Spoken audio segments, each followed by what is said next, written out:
Halo semua, selamat datang di channel Flame D yang terhormat. Bagi yang belum subscribe, diwajibkan untuk subscribe terlebih dahulu, dan hidupkan lonceng notifikasinya biar tidak ketinggalan pesawat ulang-alik. Hahaha. Nah mari kita gas ke alur ceritanya. Feng Tuo berpacu dengan kecepatan kilat, tapi masih tidak ada cara untuk benar-benar menjauhkan diri dari Xiao Yan. Kekuatan abadi yang kuat menyebar dari tubuhnya, dan kekuatan abadi emas menyebar, hanya untuk melihat cahaya keemasan menyebar ke seluruh tubuhnya. Kekuatan sihir Huang Feng. Feng Tuo dikejar dan dipukuli oleh Xiao Yan, dan amarahnya tiba-tiba melonjak, dan dia juga orang kuat yang mengambil langkah pertama ke abadian Kaisar. Ledakan. Di bawah cahaya keemasan di sekujur tubuhnya, Feng Tuo tidak memilih untuk terus menghindar, melainkan memulai adu jotos dengan Xiao Yan, namun Feng Tuo masih meremehkan kekuatan tubuh Xiao Yan. Meskipun Xiao Yan tidak memiliki fluktuasi kekuatan abadi, saat menghadapi tinju Feng Tuo yang dipenuhi dengan kekuatan abadi yang kuat, setiap pukulan Xiao Yan bisa menyebarkan cahaya keemasan yang menembus tubuhnya. Wajah Feng Tuo pucat, tinju Xiao Yan mengenai daging, dan Feng Tuo harus terus menghindar, meskipun tubuh fisiknya kuat. Tampaknya dibandingkan dengan Xiao Yan, keduanya tidak berada pada level yang sama-sama sekali.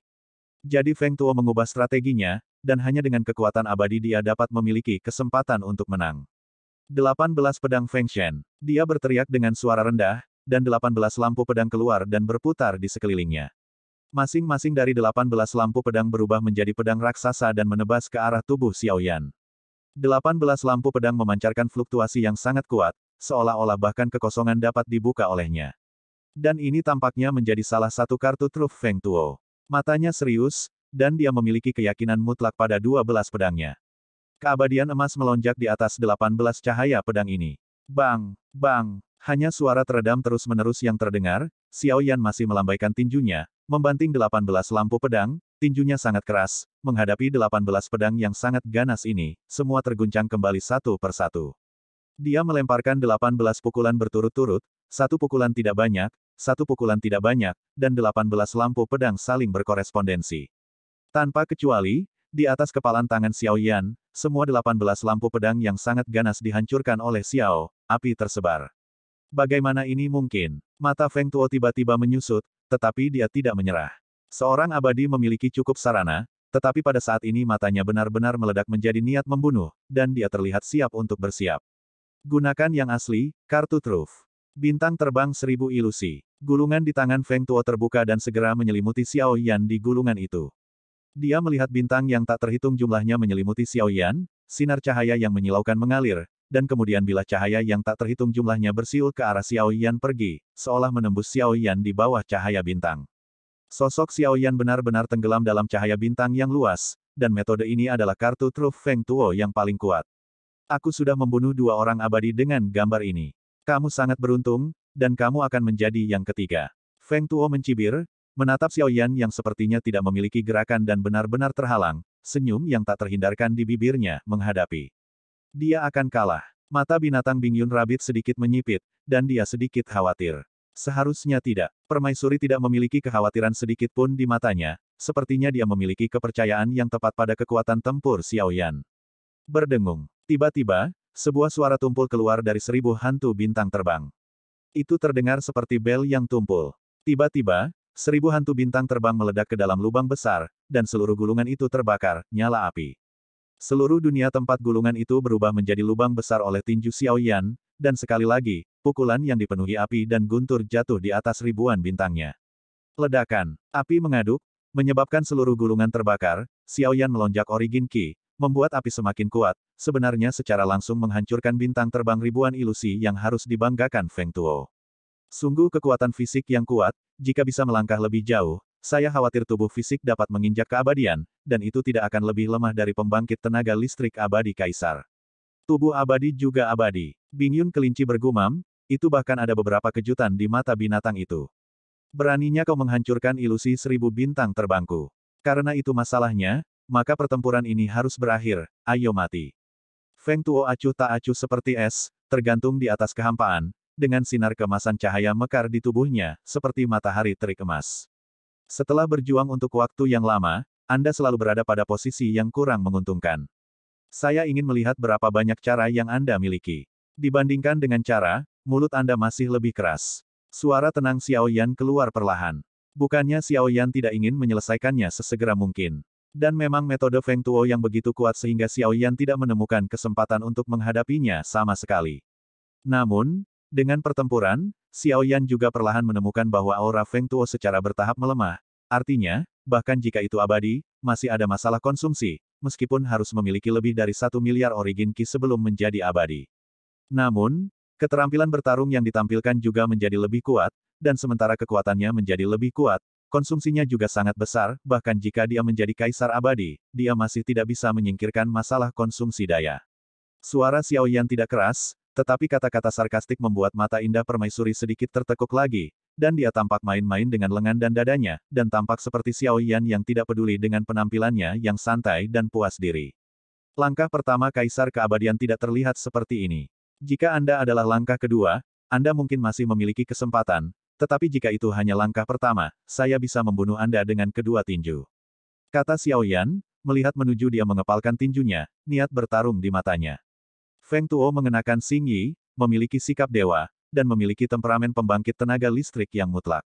Saya belum pernah melihat keabadian tubuh fisik dapat terus menerobos. Saya khawatir Anda akan berhenti di sini. Anda merajalela. Saya akan membuat Anda mengerti bahwa ada kesenjangan yang tidak dapat diatasi antara keduanya. Keabadian tubuh fisik dapat dianggap abadi. Telapak tangan Xiao Yan teratai api tengah muncul, dan kemudian melemparkannya langsung ke Feng Tuo, berkata dengan sungguh-sungguh, ini penuh dengan keunggulan, tapi menjijikkan. Ini salahmu jika kamu tidak memiliki kekuatan. Dahi Feng Tuo berkedut dan matanya berkedut. Sangat suram, Xing Yi berkibar, menghadap lotus api yang menderu, dengan jentikan dua jari, cahaya keemasan disayat, dan lotus api meledak di udara. Xiao Yan melonjak dengan kekuatan, dan tiba-tiba ada fluktuasi kekuatan yang merusak. Apakah kamu tidak tahu bahwa aku belum menggunakan keterampilan bertarung dari awal sampai akhir? Apakah kamu siap? Aku akan memukul orang. Tubuh Feng Tuo penuh dengan cahaya keemasan, dan dia jelas tidak melakukannya, berani menyimpan reservasi, bahkan dengan teriakan keras. Ribuan bintang jatuh. Feng Tuo mengulurkan tangannya, cahaya keemasan menyatu di dadanya, dan kemudian seberkas cahaya berbentuk kipas menyelimuti Xiao Yan. Namun, pada saat yang sama, tinju yang dipegang Xiao Yan di pinggangnya tiba-tiba terbanting. Tinju mengejutkan 7 pembunuhan. Tinju mengejutkan. 7 pembunuhan yang pecah setelah perpaduan klon dewa asli dan teknik pembentukan kehidupan dewa, kekuatan tinju ini telah ditingkatkan hingga ekstrim, hanya kekuatan tubuh fisik, dan ledakan di bawah berkat tubuh fisik abadi lengan Tuhan sangat kuat. Xiao Yan melemparkan pukulan, tetapi kekuatan pukulan ini menghancurkan bumi, dan seluruh kehampaan bergetar pada saat tinjunya terbanting. Menghadapi sinar kehancuran yang dilemparkan Feng Tuo, tubuh Xiao Yan bergetar. Dibentuk bersama, Xiao Yan tidak menghindar, tapi langsung maju, tidak menerima serangan Feng Tuo sedikitpun. Sinar cahaya keemasan itu seolah-olah menghilangkan kegelapan di sekelilingnya, dan langsung menenggelamkan sosok Xiao Yan di dalam pancaran cahaya itu. Feng Tuo mencibir saat melihatnya. Selama Yan tidak menghindar, dia akan terluka parah jika tidak melakukannya, mati. Bing Yuntu sedikit khawatir, tetapi dengan pelajaran yang dipetik, itu tidak meremehkan Xiao Yan, tetapi menunggu dan menonton. Di sisi lain, melihat permaisuri, matanya yang indah acuh tak acuh, tanpa terlalu banyak fluktuasi, hanya duduk diam. Lagi pula, setelah melihat angin dan ombak, situasi ini tentu saja tidak ada apa-apanya di depan permaisuri. Bagaimana dengan tubuh abadi, beri aku kematian yang sama. Feng Tuo meraung, dan cahaya keemasan menjadi lebih banyak, tetapi tepat setelah suara itu jatuh, kepalan tangan seukuran karung pasir tiba-tiba muncul di depan matanya, dan dia tidak sengaja mengenai wajahnya. Ledakan. Dengan suara teredam, wajah Feng Tuo tenggelam, gigi yang tak terhitung jumlahnya hancur, dan seluruh wajah tenggelam. Tubuhnya tertembak ke belakang, dan kesadarannya juga terdiri dari 4 daging dan 8 elemen. Sebelum dia bisa bangun, kekuatan besar datang dari dadanya lagi, organ dalamnya berjatuhan, dan seteguk besar darah bercampur daging cincang menyembur keluar. Dia ingin menggunakan cara itu, tetapi setelah kilatan cahaya putih di depannya, kesadaran yang baru saja bangun menjadi koma sejenak. Hanya sesaat, ketika dia sadar kembali, sebagian besar tulang di tubuhnya telah patah, dan rasa sakit itu mendorongnya untuk bangun seketika. Ketika dia menggigit ujung lidahnya, darah menyembur keluar, membakar esensi hidupnya tanpa keraguan.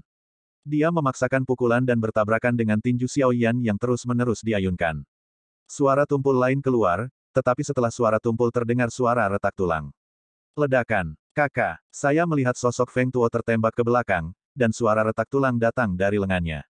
Kelima jarinya patah, dan lengannya patah menjadi 2 bagian seperti cabang. Pukulannya sepertinya tidak mampu menghentikan serangan gencar Xiao Yan. Pada saat ini, Xiao Yan telah sepenuhnya termotivasi untuk membunuh, karena waktu untuk teknik pembentukan kehidupan terbatas, tetapi dengan peningkatan kekuatannya, teknik pembentukan kehidupan dapat bertahan lebih lama, setidaknya mendukung satu pertempuran.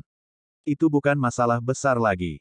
Setelah tinju api dan guntur menembus garis pertahanan Feng Tuo, itu mendarat dengan keras di dada Feng Tuo lagi, seluruh dada benar-benar tenggelam, dan tinju Xiao Yan mengalir deras ke tubuh Feng Tuo seperti pancuran.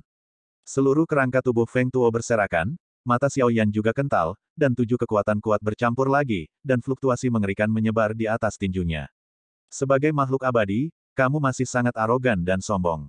Tampaknya kamu telah mengalami terlalu sedikit pemukulan. Sayangnya, kali ini kamu hanya bisa menggunakan hidupmu untuk bertobat.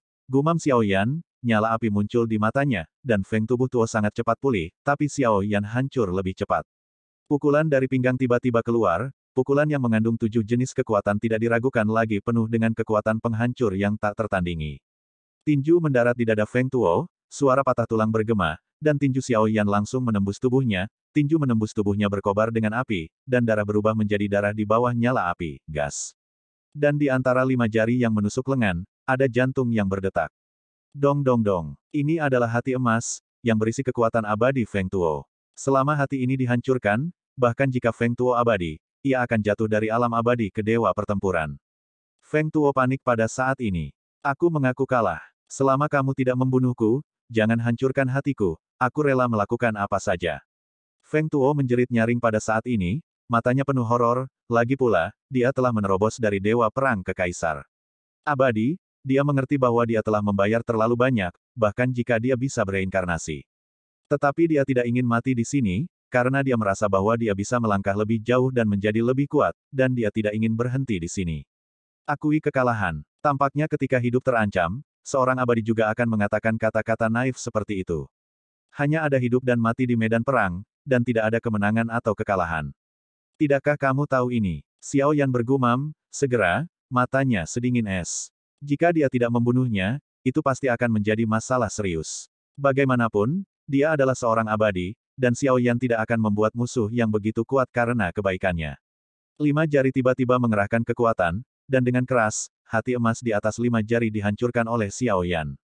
Feng Tuo, yang kehilangan hati emasnya untuk sementara, menjerit sangat melengking. Xiao Yan menarik telapak tangannya dan menatap Feng Tuo dengan lubang darah besar di dadanya. Pada saat ini, kekuatan abadi Feng Tuo benar-benar hilang dan miliknya kekuatannya turun drastis. Kepada dewa yang bertarung, tentu saja, di depan Xiao Yan, yang baru saja melawan dewa, tidak ada ancaman sama sekali, jadi Xiao Yan tidak buru-buru membunuhnya. Bagaimanapun, dia seharusnya bisa mendapatkan berita tentang istana dewa berburu dari mulutnya. Ah! Feng Tuo menjerit nyaring. Ini karena keruntuhan hatinya. Hatinya bisa dibentuk kembali, dan nyawanya tidak akan hilang, tetapi kejatuhan di wilayahnya menyulitkan Feng Tuo untuk menerima kenyataan ini untuk sementara waktu.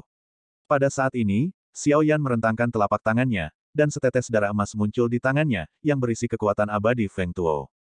Melihat darah emas di tangan Xiao Yan, mata Feng Tuo bergetar dan menjadi gila, tetapi dia mengerti bahwa dia tidak berdaya, dia kalah dalam pertempuran ini, dan apapun yang dia lakukan sekarang, dia tidak dapat mengubah situasi. Jadi dia tiba-tiba berlutut di depan Xiao Yan, mata Kom tertuju pada darah emas di telapak tangan Xiao Yan. Xiao Yan abadi, Feng Tuo bersedia menjadi pelayan dan budak untukmu, hanya memohon Xiao Yan immortal untuk mengembalikan kekuatan abadiku, Feng Tuo akan kejam dan memberikan semua yang kumiliki. Xiao Yan dengan panik membungkuk. Karena Feng Tuo tahu bahwa martabat tidak lagi penting saat ini, bahkan jika Xiao Yan melepaskannya saat ini, ada banyak pembangkit tenaga listrik yang didirikan olehnya yang dulunya adalah kaisar abadi, sangat sulit untuk mencapai istana dewa berburu. Jika dia kehilangan kekuatan abadi kaisar, maka dia akan disambut oleh kematian, sama seperti permaisuri. Setelah kehilangan kekuatannya, semua mantan musuh akan datang satu demi satu, tidak peduli seberapa kuat atau lemah, mereka semua ingin mengambilnya, kehidupan permaisuri.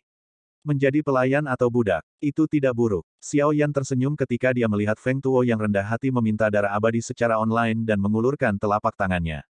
Feng Tuo segera menunjukkan senyum di wajahnya dan bergegas menuju telapak tangan Xiao Yan.